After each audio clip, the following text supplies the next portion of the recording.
Hello friends, कैसे हो आप सब लोग। I hope you all are doing great. तो चलिए फ्रेंड्स, आज आपको ब्लीच के बारे में बता रही हूँ कि ब्लीच क्या होती है, कौन सी ब्लीच कौन सी स्किन पे सही रहती है। नॉर्मल है, स्किन ड्राई है, सेंसिटिव स्किन है, हमें ब्लीच करना चाहिए, हमें ब्लीच नहीं करना चाहिए, किसके लिए कौन सी ब्लीच बढ़िया रहेगी। आजकल D10 भी ब्लीच बहुत चल रही है, उसको हम कैसे यूज़ कर सकते हैं, कौन सी स्किन पे वो बेस्ट रिजल्ट्स देती है, इन सब बारे में आज हम बात करेंगे। तो चलिए फ्रेंड्स, सबसे पहले बताती हूँ कि ब्लीच होता क्या है। ब्लीच ना, जो भी हमारे चेहरे के ये अनचाहे बाल हैं जिनको हम छुपाना चाहते हैं, तो ब्लीच एक बहुत अच्छा ऑप्शन है। वैसे तो हम वैक्सिंग, कई बार फेस वैक्स भी करते हैं लोग, जिससे हम बालों को हटाते हैं, पर वो थोड़ा सा, क्योंकि हमारे फेस की स्किन ना बहुत ज़्यादा सॉफ्ट होती है, बहुत ज़्यादा, तो उस पर वैक्स करना मतलब बहुत तरीके से ही किसी को आती है ना।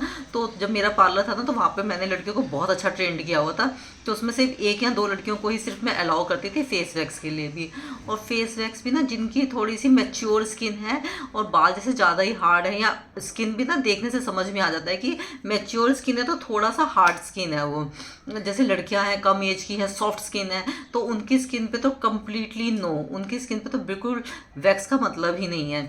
ठीक है, तो लेकिन मैच्योर स्किन है, 50+ है, 45+ है, तो थोड़ी सी हार्ड हो जाती है स्किन, तो हम उस पर देख सकते हैं, पर मेरी स्किन पे तब भी बिल्कुल भी नहीं। तो इसलिए वैक्स जो है कराते तो हैं लोग, लेकिन बहुत ज़्यादा सावधानी बरतनी पड़ती है उसमें। उसके बाद हमारे पास ये ब्लीच एक अच्छा ऑप्शन आता है। ब्लीच में भी क्या रहता है, ब्लीच भी बहुत डिफरेंट डिफरेंट टाइप्स की होती हैं।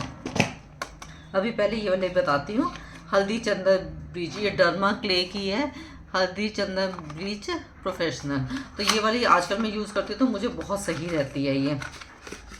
ब्लीच में क्या होता है कि हमें साथ में एक क्रीम मिलती है और एक साथ में ये एक्टिवेटर मिलता है। किसी किसी ब्लीच में हमें प्री अप्लाई करने के लिए भी, कि हमारी स्किन को कोई नुकसान ना करे या रेड रेड वेड ना हो, इसके लिए हम उससे पहले प्री लैक्टो टैन ग्लो ये भी अप्लाई, ख़त्म ही हो गया थोड़ा, अप्लाई कर सकते हैं। ठीक है, तो ये भी है एक, इसमें एक एक्स्ट्रा दिया हुआ है इसमें।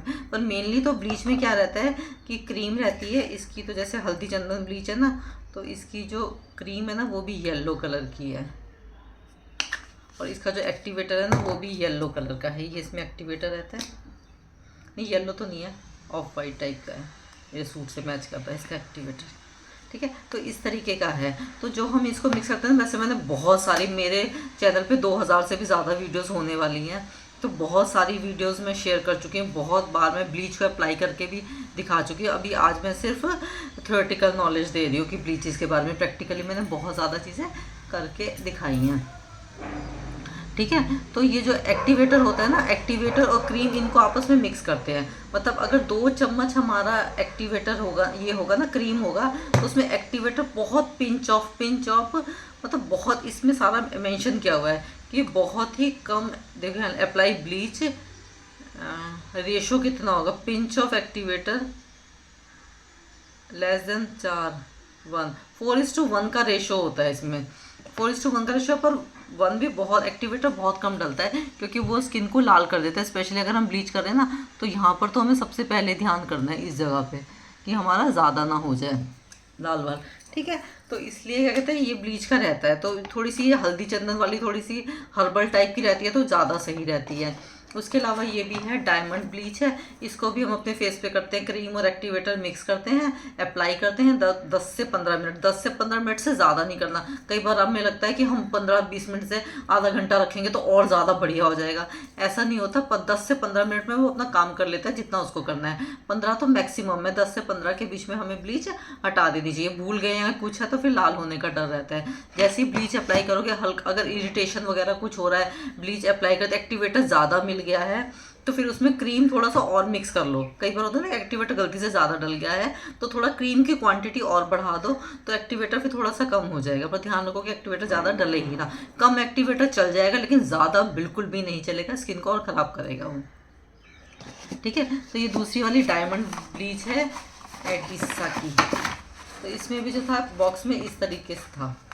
दिल्ली में ना सदर मार्केट है, मैं वहाँ से लाई थी ये वाला, तो काफ़ी अच्छी चल जाती है ये क्वान्टिटी। इसमें काफ़ी थी, मैं काफ़ी बार कर भी चुकी हूँ, कस्टमर्स को भी कर चुकी हूँ मैं ये वाली ब्लीच, इसका इफेक्ट बहुत अच्छा रहता है। ठीक है, तो काफ़ी कर चुकी हूँ, उसके बाद भी ये अभी भी हो जाएगी काफ़ी।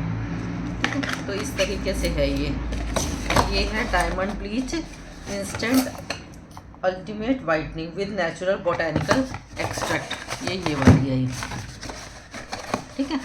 तो हम इस तरह से ब्लीच कर सकते हैं। अभी पर मेरे को क्या है कि मैं जैसे पहले ब्लीच करती थी, ब्लीच का भी जो है ना मैं 3 से 4 महीने में एक बार करती थी मैं ये वाली ब्लीच। फिर धीरे धीरे करके और मैंने टाइम बढ़ा दिया, तो फिर मैं 6 महीने तक मैं करने लगी, 6 महीने में, फिर साल में एक बार। मतलब बहुत धीरे धीरे करके मैंने इंटरवल जो है ब्लीच को, मेरे को बहुत ज़्यादा रिक्वायरमेंट मुझे लगती नहीं कि मैं बहुत ब्लीच अपने फेस पे करूँ, और फिर लाल होने का भी डर रहता है, और फिर केमिकल भी है ही है जो, तो इसलिए मैं थोड़ा सा बिल्कुल ही पार्टी वार्टी में जाना है तो बहुत इंस्टेंट ग्लो चाहिए कुछ है, तो फेशियल से पहले अगर ब्लीच कर लेते हैं तो बहुत सही रहता है। ब्लीच को हमेशा फेशियल से पहले करेंगे, क्योंकि केमिकल प्रोसेस है ये।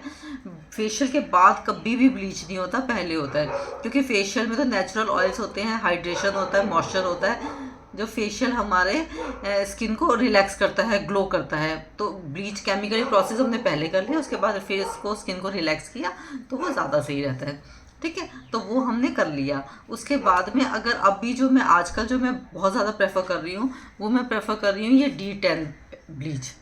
D10 पैक हो गया या D10 ब्लीच होगी, कल भी मैंने कराया अपने फेस के ऊपर, तो मुझे ये बहुत सही लगा, बहुत सही।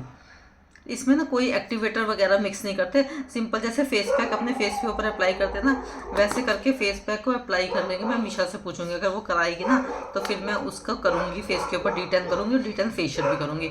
अगर वो थोड़ा सा शूट कराएगी तो फिर मैं शूट करूँगी, क्योंकि अभी तक मैंने जितने भी फेशियल्स किए हैं ना, तो सारे फेशियल्स मैंने अपने फेस पे ही करके दिखाए हैं। तो जब मैं किसी का फेशियल करती हूँ ना, तो क्योंकि कल मैंने ना अब किसी लड़की से अपना फेशियल कराया, तो मतलब मैं हैरान रह गई कि मैं अब तक जो मेरा स्टाफ भी था या जिन लड़कियों को मैंने सिखाया भी, या उसके अलावा मैं कभी कभी ब्रांडेड पार्लर्स वगैरह में जाके भी फेशियल्स कराती हूँ, देखने के लिए कि क्या चीज़ें रहती हैं क्या नहीं। तो अभी तक भी ना जैसा फेशियल मैं करती हूँ ना, मतलब हाथ से वाइब्रेशन देना, हाथ से ऐसे ऐसे करना, वैसा मुझे आज तक वो सॉफ्टनेस हाथों में, और वो इस तरह से करके जैसे मैं करती हूँ, तो वैसा जो है बिल्कुल फेशियल मुझे अभी तक नहीं मिला था। तो मैंने कहा कि अब मैं ना वो जैसे मैं फेशियल करती हूँ ना, वो मैं फेशियल की भी शूट करूँगी, अगर कोई मतलब अलाउ करेगा मुझे। मीशा से ही पूछूंगी, अगर वो अलाउ करेगी ना तो फिर मैं शूट करूँगी उसको, तो फिर मैं बताऊँगी कि मैं कितना मतलब ऐसे तरीके से फेशियल ऐसे ऐसे करके इतना रिलैक्सिंग फेशियल हमें करना चाहिए, ठीक है। तो मैंने कल कराया था ना, तो अभी मैंने फिर D10 पैक करवाया अपने फेस के ऊपर, ब्लीच नहीं कराया। ब्लीच मुझे लगता है वो केमिकल के वो है, हल्का सा भी 5-10 मिनट भी एक्स्ट्रा लगी रहेगी तो ऐसे लाल वाल हो जाएगा या कुछ है। पर उससे ना ब्लीच से ये फ़ायदा होता है कि यहाँ के जो बाल है ना, बाल जो हैं ये ब्राउन कलर के हो जाते हैं, गोल्डन से कलर के हो जाते हैं ये, तो इतना दिखते नहीं और चमक आ जाती है और चेहरे पे। D10 जो है ना वो टैनिंग वैनिंग तो रिमूव कर देता है, लेकिन ये वाले हेयर्स को ब्राउन नहीं करता, वो ब्राउन या गोल्डन नहीं करेगा, सिर्फ टैनिंग वैनिंग हटा देगा, शाइन दे देगा, मॉइस्चर दे देगा स्किन को, वो सब सही है, लेकिन वैसा नहीं करेगा, ठीक है। तो ये सारे ऑप्शंस हैं फेस पे, हम किस तरह से, वैक्स का भी मैंने बता दिया, ब्लीच का भी बता दिया, हर्बल ब्लीच भी बता दिया, और D10 ब्लीच भी बता दिया। तो 3-4 ऑप्शंस हैं जो हम फेशियल से पहले कर सकते हैं। ये 2-3 जो चीज़ें मैंने बताई हैं, फेशियल के बाद इनका कोई भी मतलब नहीं है, स्किन को बहुत ड्राई कर देगा, तो इसलिए पहले हमेशा हमें इन सब चीज़ों को करना है फेशियल से पहले, अगर हम करना चाहते हैं, ठीक है। इससे रिलेटेड और भी जो भी ब्यूटी से रिलेटेड है, सैलून से रिलेटेड, मेकअप से रिलेटेड, मैं वीडियोस आपके साथ में शेयर करूँगी। तो आप जल्दी से चैनल को सब्सक्राइब कर लीजिए अगर आपने अभी तक नहीं किया है तो, और अगर आपने कर लिया तो आपका दिल से thank you so much. Love you, bye, take good care of yourself.